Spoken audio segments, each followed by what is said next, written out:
Hi friends, சோரொட்டி வந்து எப்படி நம்ம சுட்டு சாப்பிட்லான்னு வாங்க பார்க்கலாம். இப்போ சோரொட்டியில் வந்து பார்த்திங்கன்னா மேலே மாதிரி ஜெல் மாரி இருக்கும், அந்த 2 லேயர் இருக்கும். அதெல்லாம் நம்ம வந்து நல்லா க்ளீன் பண்ணிவிட்டு, இந்த ஓரத்துலலாம் அந்த ஒயிட் கலரில் இருக்கும், அதெல்லாம் க்ளீன் பண்ணிவிட்டு நம்ம நைஃபால் என்ன பண்ணுவோம், லைட்டாக அங்கங்கே குத்தி வந்து நம்ம இது பண்ணுவோம். ஏன்னா மசாலாலாம் வந்து அப்போ தான் வந்து ஏறும். இது வந்து பார்த்திங்கன்னா ஜவு மாரி இருக்கிறதுனால மசாலா ஏறாது. அதனால் நம்ம இப்படி பண்ணால் தான் ஏறும். இஞ்சி பூண்டு 1 டேபிள் ஸ்பூன் போட்டுக்கோங்க.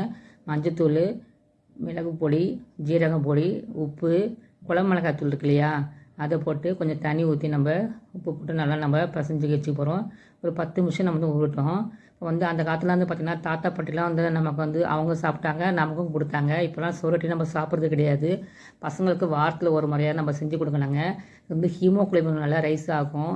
இம்யூனிட்டி பவர் வந்து அதிகமாக இருக்கும். அது வந்து இப்போ வந்து அடுப்பை நம்ம ஆன் பண்ணிவிட்டு அந்த இதுக்கு இல்லையா, அந்த குச்சால் நம்ம அப்படியே வச்சுட்டு காட்ட வேண்டியதாங்க. அதில் கொஞ்சம் பிளட்டு மாதிரி வரும். நம்ம அப்படியே திருப்பி திருப்பி அப்படியே சுட்டுகிட்டே இருந்தோன்னா, மீடியம் ஃப்ளேமில் வச்சு சுட்டுகிட்டே இருந்தோன்னா அப்படியே உங்களுக்கு நல்லா கொஞ்சம் ட்ரையாக ஆகிடும். நமக்கு அங்கங்கே பிளட்டாக வரும்போது நம்ம பயப்பட தேவையில்லை. கொஞ்சம் தள்ளி நின்றுட்டு நீங்கள் செய்யுங்க. இந்த பாருங்கள், இந்த மாதிரி தான் நீங்கள் செய்யணும். இப்படி செஞ்சும்போது பாருங்கள், இந்த இதெல்லாம் அந்த பிளட்டெல்லாம் வந்து அதுலேயே இதாகிடும். இப்போ நம்ம வந்து நல்லாவே அதை வெந்துடும். அவ்வளோதாங்க. இந்த ரெசிபி பிடிச்சதுன்னா சப்ஸ்கிரைப்